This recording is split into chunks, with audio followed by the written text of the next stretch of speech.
Assalamu alaikum rahmatullahi wa barakatuh, everybody. I'm Preacher Moss, host of the SOS, the Shout Out Show. Listen, I hope you're having a great Thursday. I know this is a Throwback Thursday. I just decided to go with a kind of a kind of a topic that I thought may be applicable with Throwback Thursdays, and I hope you go with me on this. But we'll talk about the topic in a little bit. Listen, if you're having a so-so day, we hope and pray that it gets better. If you're having a tough day, you know what? Just make it to the end of the day, and guess what? You have another day coming. So for that, for everybody that comes on the show, you know how we do it. I like to say, welcome to anybody that's coming on the show for the first time. But sometimes I have to reframe that. Sometimes you're coming on the show, it's not for the first time. And I say this because that's being arrogant of me. I'm assuming that I know why you're on the show. It may not be for the first time.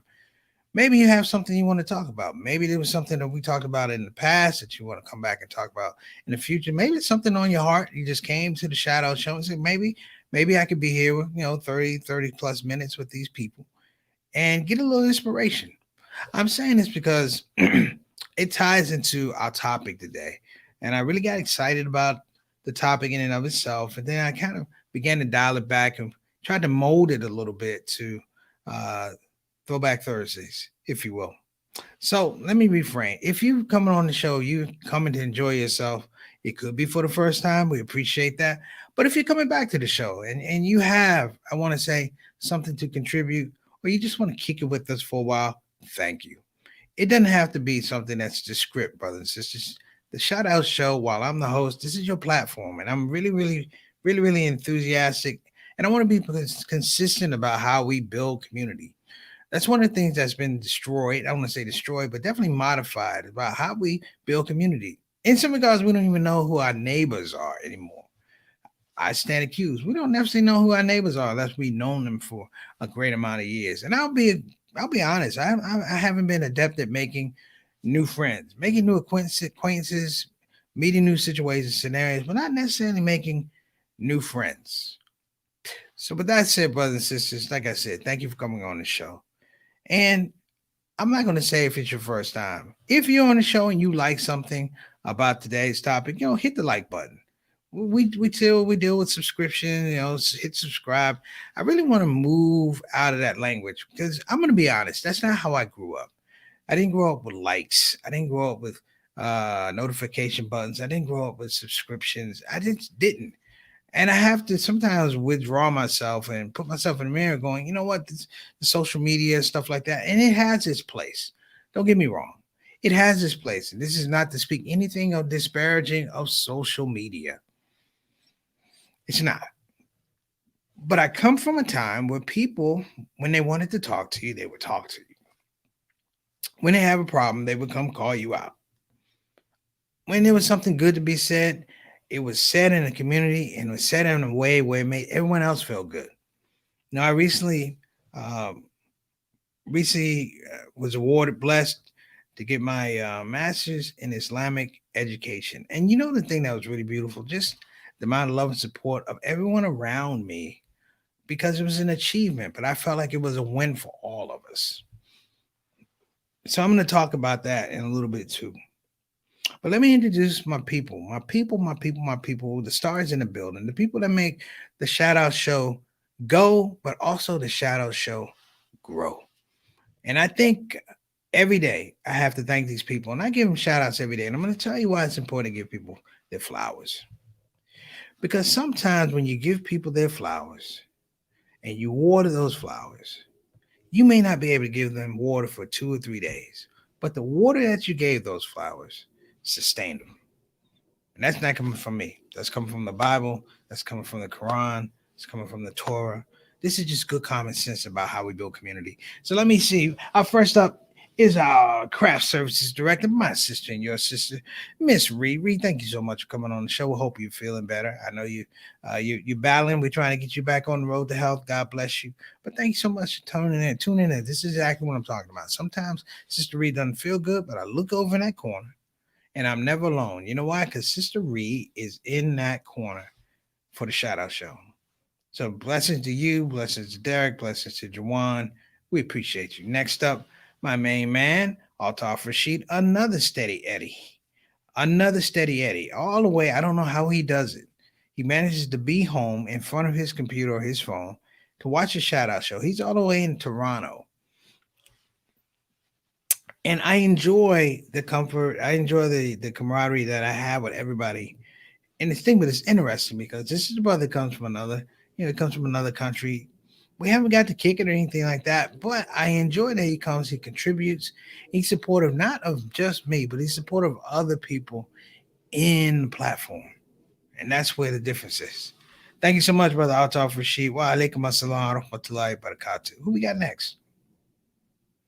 Sister Ika coming all the way from Indonesia. Sister Ika is doing big things out there, trying to take care of her babies, trying to put food on the table. I don't know if you know that, but Sister Ika is a baker. She bakes cakes, and I assume cakes. I don't know if they have pies over in Indonesia. I might be stretching, but she bakes cakes, and she just does things to make people feel better. And we appreciate you. Thank you so much, Sister Ika. Wa alaikum assalam wa rahmatullahi wa barakatuh. We got next, sister. How can we forget our consultant producer, Sultana Whitfield, who makes her way to the show every day? Now, this is show number 343. Let me explain something to you. This is show number 343. At this point in time, Sister Sultana has done more shows than I have because she had to cover for me for my thesis. She's done more shows than I have. Now, that speaks to a certain level of dedication, speaks to a certain level of discipline, but it also speaks to a certain level of vision. Because I want everybody to know, everybody here on the show, the fact that you've attended this many episodes of the Shout Out Show helps you gain certain type of proficiencies, not just on the information that you're receiving, but also how you receive the information, how you take that information and turn it into value, because that's what this is. You should be in a situation at any time when people give you information, you should become adept and grow your efficacy of how you turn it into value. So, Sister Tana, thank you so much. Let's get to our subject today. The subject today is the science of attaining your goals. Let me say it again. The subject of today is the science of attaining your goals. I know you're going, why is this a Throwback Thursday subject? Because when you were younger, you had aspirations, things you wanted to do. And those aspirations, long term, became your goals. You've often heard me talk about what I wanted to be when I was a kid. My goal when I was young was not to be a comedian, was not to be a teacher. My goal when I was younger was very much not selfish, but it's just I wanted to be a jazz musician in the tradition of a Miles Davis, in the tradition of a Thelonious Monk, in the tradition of a John Coltrane. I felt creatively I could be in that space as a musician. Well, it didn't turn out that way, all the way. I still have some aspects of musicianship in terms of my performance and my comedy writing. But my larger goal was that I wanted to be a comedian. Why do I call it a science? I call it a science because I want to emphasize for all of us, particularly when we get older, that attaining goals requires a certain type of precision, a certain type of clarity, and then most importantly, it requires a certain type of ethic. So I say science because I don't want anybody to feel like this thing is happenstance. I don't believe I've gotten to where I am by accident. I set goals as a comedian.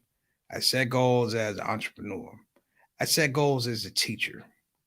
And when I say setting goals, and here's another brother, my little brother, Johnny Thomas. What's going on, JT? Wa alaikum assalam rahmatullahi wa barakatuh. He's a prime example of setting goals.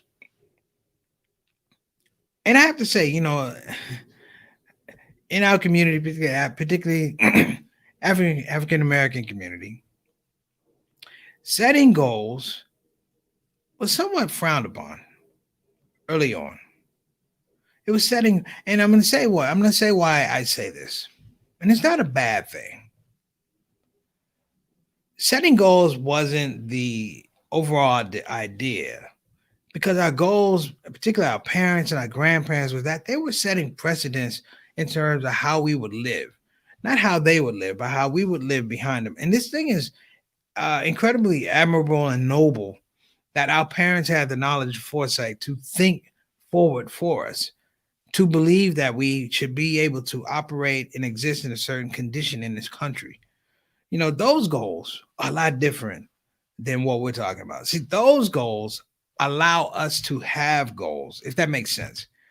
Those goals, it's like we want to run, right? But they say you can run, but you're going to need shoes. Those goals are like that, meaning that they're far reaching, meaning that they push an agenda forward that they're not necessarily going to be able to take advantage of. They're altruistic. But I said this idea about science. And the reason I use the word the science of attaining goals is because science infers that we study and that we learn, not that we simply just do. Many of us are very ambitious. We can be impulsive. We can jump out there. And some of us can be successful, and some of us are not going to be successful in attaining our goals. Science is the idea that we do a certain type of extrapolation of ideas, concepts. We look at history, we look at data, and in that space, we tend to form an idea of how we develop pathways to the goal. Goals for some people are like people. My good friend Reginald Kitchen, may Allah be pleased with him, used to say that there's two types of relationships. There's adhesive and there's cohesive. There's adhesive and there's cohesive. Adhesive relationships, they just stick to you. Cohesive relationships, they stick with you. I would employ everybody to have cohesive goals. Let me say it again. Have cohesive goals. Because adhesive goals are sort of like, almost like faddish. We're trying to do X, Y, and Z. I was watching, I got up this morning early before praying. I broke down, what is the goal of watching Instagram? Like, what's the goal of watching Instagram? And the goal of watching Instagram is that it's not my goal. Instagram has a goal for me to watch their program and give them serviceable hours and give them serviceable content and things like that. Really, it's one big picture book, and you just swipe up, just like in the old matchmaker apps. You slap right, you swipe right and swipe left, and then you just swipe up. And in this really, really, really delicate time, it is so important that we get back to a rudimentary understanding of goals and goal setting. Many times I found myself making mistakes because I thought I was engaging in the goal. And what I wasn't doing was I wasn't engaging in the learning process. You see, the abstract understanding of goal settings that you create a learning process. And anytime you move forward in a goal, it should be to frame your, whatever it is, to frame your ideas, to frame your efforts, frame your energy into the fact that you as a single individual now have become your own learning organization. And you will learn to filter data. You will learn to make the tough decisions. You will ask questions because it's all a part of you building this foundation. The problem these days is a lot of goals are not foundational. They don't help build community, if you will.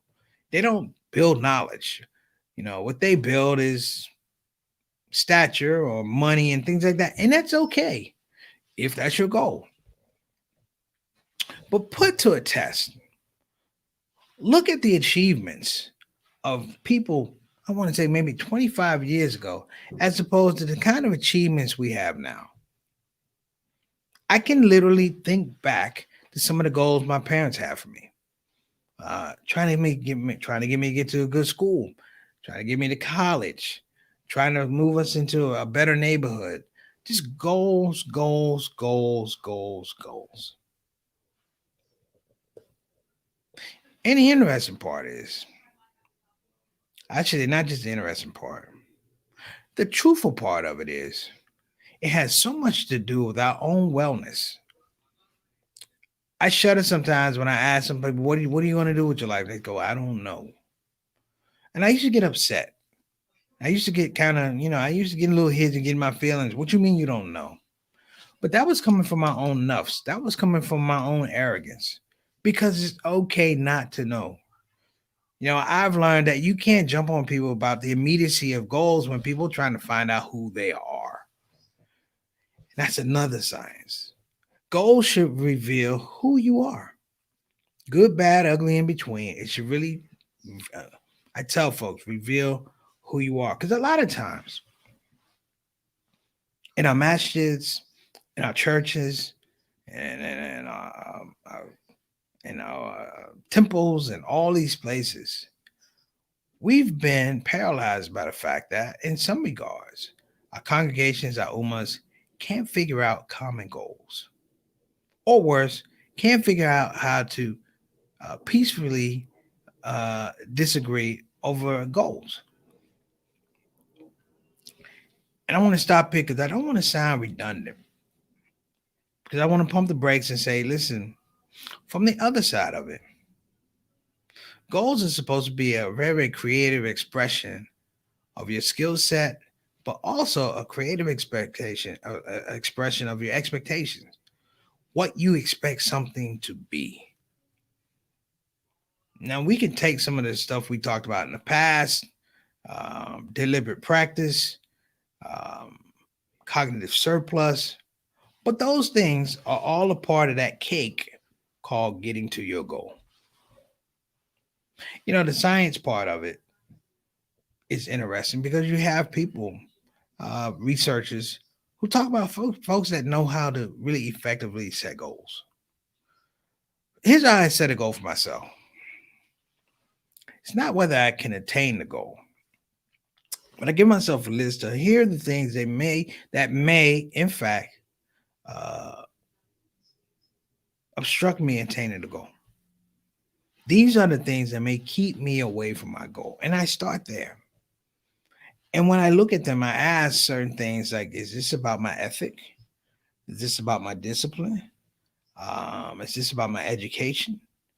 And once you start asking those questions, you can kind of like pull those things out, refine them, and then put them back into the puzzle or the mosaic or the painting, however you're doing your art. But I think the thing that's really, really important also is that our children watch us. The youth watch us.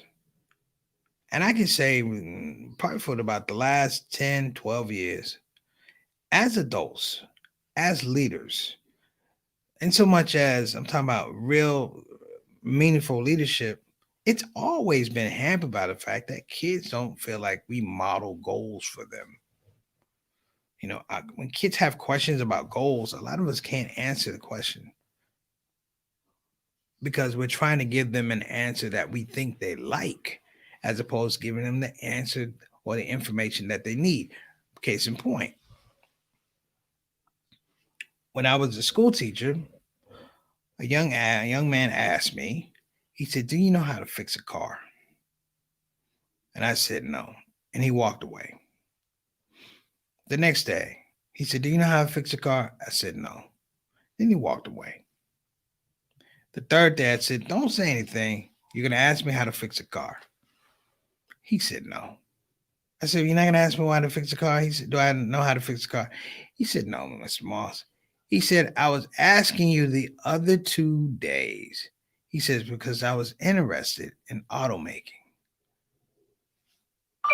So my actual response should have been, "I don't know how to fix a car, but let's find out how. Why are you interested in building a car?" Here's the language that I'm giving you, and the language that he was giving me, and I didn't listen. He's giving me words that help me build capacity. He's giving me words, soft lobs, if you will, to help me find. I want to say frame infrastructure for myself that we can learn together. And when you do a situation where it's like, I want to attain goals, ask yourself, I want to attain, but what are the things that can keep me from attaining my goal? Honest question. Like I said, it could be discipline, it could be time, it could be money, it could be education, it could be where you live. But an honest conversation, and this is one thing I love about goals. When you're really truthful about your goals will tell on you. Yeah, every year, New Year's Eve, everybody does a resolution. I'm gonna do this. What you are doing is trying to establish a new goal. It's not a resolution, it's a goal. They call it a resolution because it doesn't carry the same weight as a goal. But if every year you go, these are my goals, I don't even think people will drink as much. Because when you say goals, it is inherent that you are making a statement about who you are, where you are, and where you want to go, and where you want to be. Think about that a moment. When you go into a bank and borrow money, they ask you what it's for. I want a house. I want this. I want that. They never ask you truly, what are your goals with money? Per se, if we were to give you this money, what are your goals with money? What do you see yourself doing with this money? And I'm bringing this up, because I'm guilty. I'm guilty that sometimes I don't ask the crucial questions or the critical questions of myself. When I went to college, my real goal was, again, I wanted to be that musician. I wanted to be a comedian, you know. But nobody said, what's the pathway? What is the goals you're gonna tie into to get to that one? You want this, or are you willing to do this? And over the years, I've learned, I reframe certain modality for myself so that when I have a goal, I'm ready up and ready to roll. You know, again, the science of attaining the goal is a very beautiful thing because it's going to call into question your ethic. Do you have the ethic to do it? Very few people have the ethic to see a goal through. And I don't mean like, simple goals and we're going to, I'm talking about a goal that may take you 3, 4, 5 years. Are you willing to do it?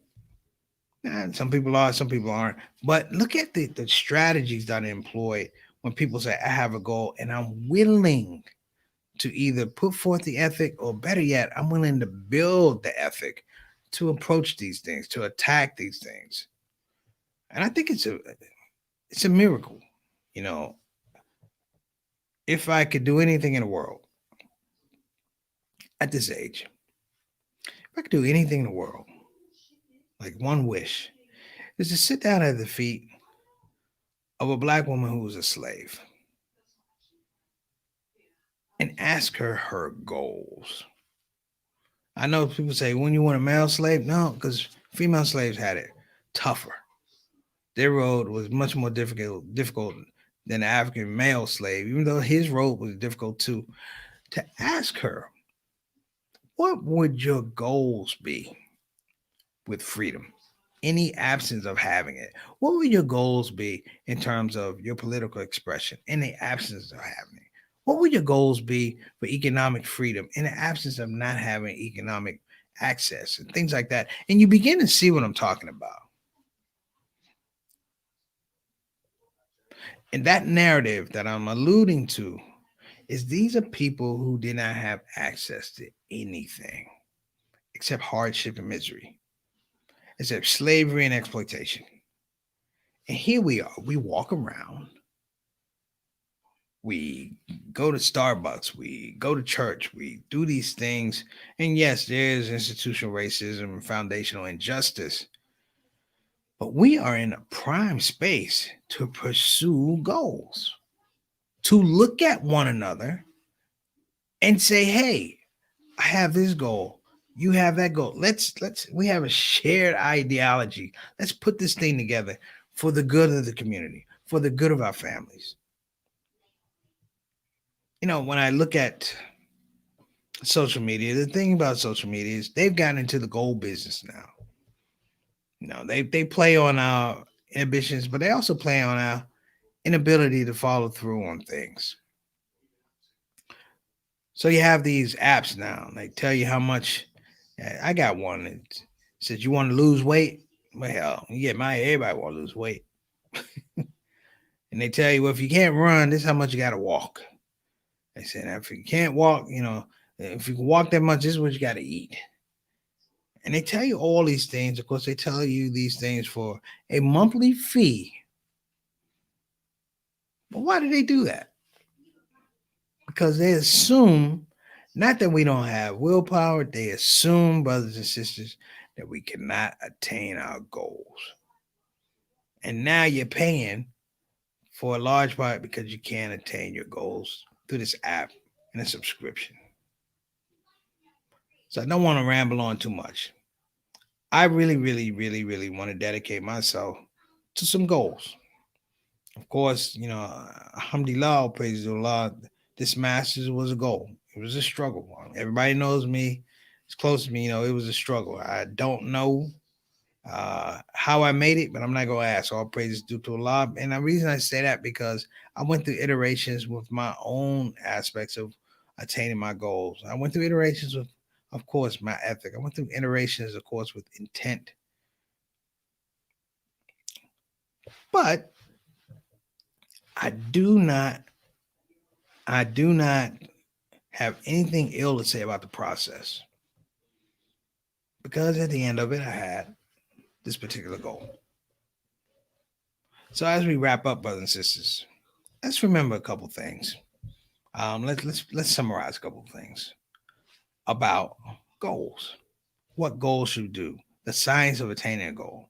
The science of attaining a goal, it should have the one caveat that one, your goal is going to reveal who you are. That's number one. Number two, when you're going about trying to attain your goal, number one, set out and have a conversation, a very honest conversation about what things that you believe may stop you from attaining your goal. Categorize them. Be honest with yourself. Be brutally honest with yourself. And the other thing, number three, if you will, categorize your capacity to reach these things. Establish benchmarks for success, but also establish benchmarks to be able to assess what you're doing, to be able to look at something and say, this is not working. Because the whole idea is to be forward moving in one spot, but also to be forward thinking. Because when you're trying to achieve a goal, it requires a whole level of different nuance in terms of how you think, how you used to think, and how you will think. The one thing about college, I would say, is it changed the way I thought. It moved me to a space where I saw where life was real. And the closer you move to 21 and you start thinking about jobs and the stress about being out here, having to go out there and compete for bread to put on your table, it changed your whole DNA. But at the same time, it grew acuity in terms of how I feel I need to establish my goals. All praise due to Allah. I think it worked out. So listen, before we go, let's throw up our sponsor real quick. Give her a shout out. I want you to go to www.befinanciallyindependent.com. Again, that's www.befinanciallyindependent.com. This is a service of Maxine B. Cade, financial advisor, the Harriet Tubman of financial freedom, trying to lead everybody out of debt. Again, what she talking about, financial goals. If you don't want to go to the website, which is www.befinancialindependent.com, you, of course, can go to the number you can call 1-800-679-3175. Again, that's 1-800-679-3175. So, everybody, I hope you have a wonderful day. And inshallah, you take some of the things I said to heart. If you don't agree with them or I somehow may have offended anybody, it was not my intention. As we say, all the good things come from Allah, all the bad things come from our own nafs, selfishness, and arrogance. All I want to do, brothers and sisters, is give you, brothers and sisters, the information. What you do, it is your business. I'm Preacher Moss. That's the shout out show for today. See you tomorrow on Friday. Assalamu alaikum wa rahmatullahi wa barakatuh.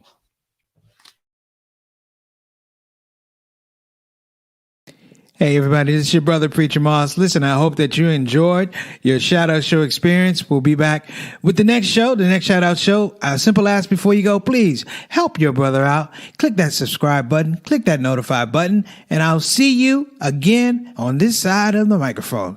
You probably wonder what that smell is. That's me. I smell good. And the reason I smell good is because I use oils from Tarif Attar. So I'm not saying you can't smell good. I'm not even saying you stink. I'm saying you have the opportunity to smell exquisite. Check out tarifattar.com for some of the best oils and scents in town.